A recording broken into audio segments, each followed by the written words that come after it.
All right, I'm just gonna say it straight. Let's keep it real, okay? Don't let Bedtime MMA or any of these YouTube channels gaslight you. Bro, JDM is gonna cook Islam. Easy money. Like, come on, dog. I love Bedtime too. I watch all his videos. It's all love. But this ain't gonna be some walk in the park, alright? Islam is not just gonna stroll in and get folded like a lawn chair. Now, I'm not here to push the agenda. I'm just giving y'all my honest takes. And I generally think that Islam is barely going to edge it out against JDM. Like, stylistically, this is one of the hardest matchups Islam is ever going to face. No steamrolls here, okay? No walk in the park. Now, with all that being said, I'm still leaning Islam. I think he gets it done. Probably squeezes out round 2 and 3, maybe a slow pace, maybe even threatens the grappling just enough to kill JDM's flow. Could be split, could be a sketchy unanimous, but yeah, I still got Islam by decision. But don't get it twisted. JDM is dangerous, bro. He's got that clean boxing, that slick timing, and if Islam makes one bad read, boom, he's in deep water.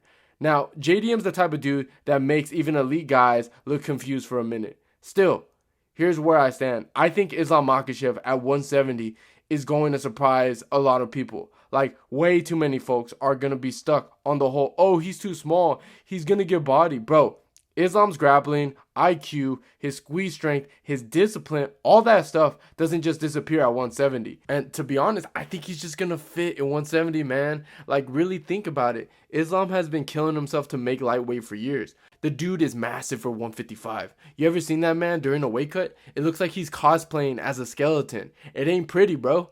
Now, you let him fight closer to his natural weight, and all of a sudden, his durability, his power, even his output can look a bit cleaner. His frame can hold that weight. He's not going to be ballooning up like a Hamza and getting gassed, you know? He's going to walk around at low 180s anyways, so he's not going to be outsized at all. He's going to be comfortable. And bro, comfort matters, okay? You're not drained, your chin holds better, your brain reacts faster, and your recovery between rounds is way sharper. And let's not act like moving up is some kind of death sentence. We've seen plenty of fighters jump divisions and have success. I mean, Max and Taporia look great at lightweight. Robert Whittaker thrived when he moved up to welterweight to middleweight. Sometimes it just clicks better at a higher weight. Islam could be one of those guys. And I think people are confusing fighting up a division with being undersized. But Islam is one of those dudes who was probably in the wrong division the whole time. The guy walks around close to 180. He's not just a small lightweight. It's not like he's jumping up to middleweight to fight DDP or some monster or something.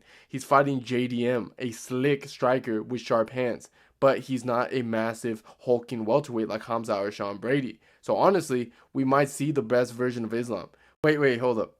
I think earlier I might have said that he might have better cardio at 170, and I stand by that, but not cutting 25 pounds, that's a blessing. He should be having more gas in the tank, but let's be real, even that could be a double-edged sword because, yeah, he's going to be more hydrated, you know, stronger, and probably feel great early, but now he's carrying a bigger frame, more muscle, you know, more mass, and that burns oxygen, especially when a guy like JDM is in your face throwing bombs and pushing a high-ass pace. And let's not act brand new. JDM doesn't cruise. Say what you want about how hittable he is, but go rewatch the Bilal fight. Round 5, arms heavy, blood pumping, and this dude was still ripping the body, still snapping off combos, still marching forward like the energy bunny with CTE, okay? He doesn't stop. So now Islam, he's sharp, super efficient, but we've only ever seen him go 5 rounds at 155 with that lightweight frame. He has to carry around that welterweight meat suit for all 5 hard rounds. Yet, we don't know what that looks like when he's been grappling a dude like Jack for 25 minutes. That's not just holding a guy down. That's consistently working, level changing, clinch, fence resets, back take. It's all energy draining. And that's the thing with Islam. He doesn't take breaks. He's not one of those fighters who stalls or coasts. Nah, he's consistently feinting, faking shots, playing chess. It's honestly pretty beautiful, but it's exhausting. And if Jack's still in his face in round 4 swinging hooks and stuffing takedowns, man, that could start getting uncomfortable. But overall, I still think Islam fits fine at 170. But don't be surprised if by round 4 he's blinking heavy and JDM still bouncing on his toes like, you ready to die yet or not?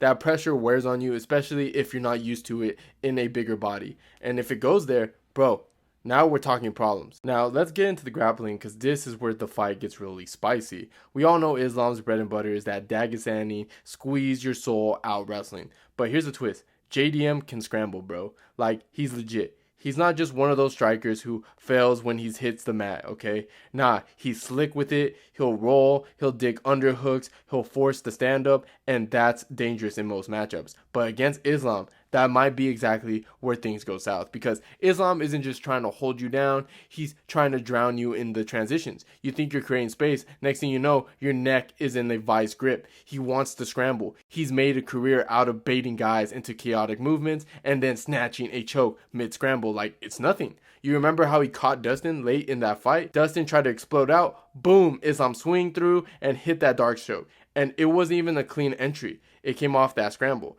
That's where he's the scariest. You think you're getting backed up? Nah, bro, you're getting sent to sleep. Islam's got the heaviest hips in the game, and he doesn't just control, he flows. Like lava. He melts into whatever position he needs. Mount, side, back, doesn't matter. If you give him a silver of a window, he's already 5 moves ahead. And the issue for Jack is, yeah, his scrambling is a weapon, but it's a double-edged sword here. Against Bilal or Burns, yeah, he can wiggle out, reset, make it messy. But Islam punishes you when you try to escape. He'll let you think you're out just to trap you deeper. So Jack's gotta be careful, man. The very thing that makes him special, the scramble, the get-ups, the movement, could be what gets him choked out.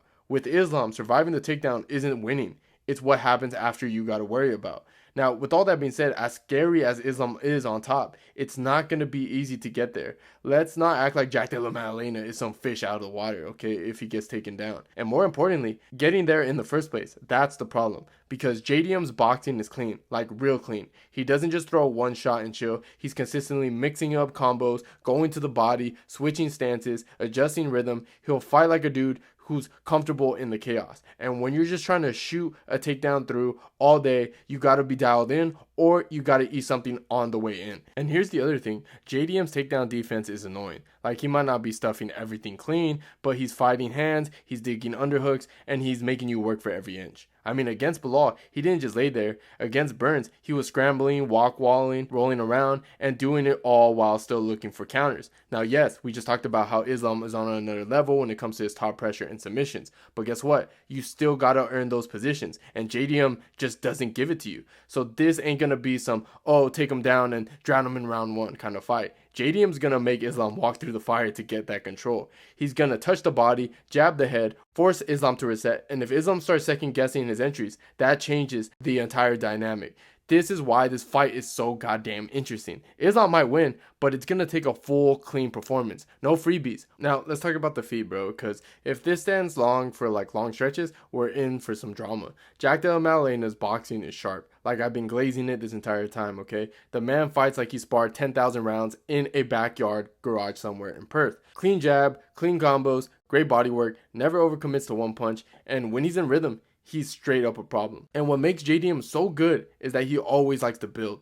You know, he just keeps building. He'll touch the body, rip to the head, stay in your face, then pivot, off, and reset. He doesn't throw lazy combinations. It's all calculated in pressure. And he wants you to react. He'll bait the counters so you can counter your counter. But, and this is the big but, he's hittable as hell. Let's not sugarcoat it, okay? Jack's defense ain't tight. That high guard, bro, he shots through it all the time. His face has been leaking every fight. I mean, I don't know if his nose has ever been fully healed since debuting in the UFC. Every time he goes to war, he's bleeding. And part of that is because when he throws, his defense disappears. Arms low, chin up, and he leans heavy into his hooks. That's where Islam can steal the moments on the feet. Islam striking is mad underrated. People keep acting like he's still a bargain bin wrestler with basic hands, but he's clean with his timing. He doesn't throw a lot, but when he does, it's sharp. He's got a sneaky check right hook, a slick left straight, and he'll slip out and rip when you're lazy on the entries. And what makes him tricky is that he'll mix in level changes mid-threat, mid-combo. So you're just sitting there trying to box, and then you're just wondering, is he going to duck to land a body shot, or is he going to shoot to my legs?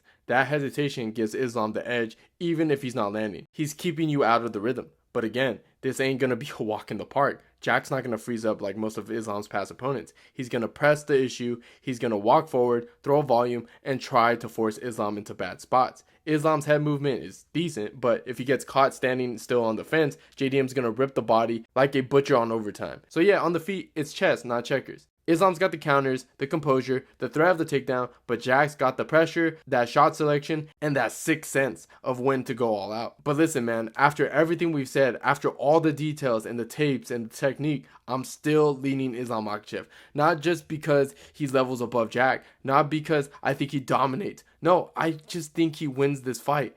That messy, kind of grindy, momentum shifting chaos, because he knows how to survive and steal rounds in a way that a few dudes can in MMA. Because it ain't about outstriking Jack, it ain't about ragdolling him, it's about managing distance. Islam doesn't have to shoot 20 takedowns and hold top position for all 5 rounds. All he's got to do is keep that threat in the air, dangle that wrestling like the boogeyman, and it changes everything. Jack might be lighting him up, tagging him in those combos, and looking like he's cooking, but that little hesitation, that one moment where he wonders if Islam is about to change levels right now, that's when Islam can score, that's when he can clinch, that's when he can reset, that's when he can rob a round. I see Islam shooting early, probably within the first 90 seconds, not even to secure a takedown, but just to establish the tension. Tie him up, lean him up, make Jack carry his weight, slow the tempo down. JDM will get up for sure. He's going to bounce back up, land a few clean shots, maybe even buzz Islam once or twice. But every time it feels like Jack is pulling ahead, Islam's going to try to drag the fight back into his world.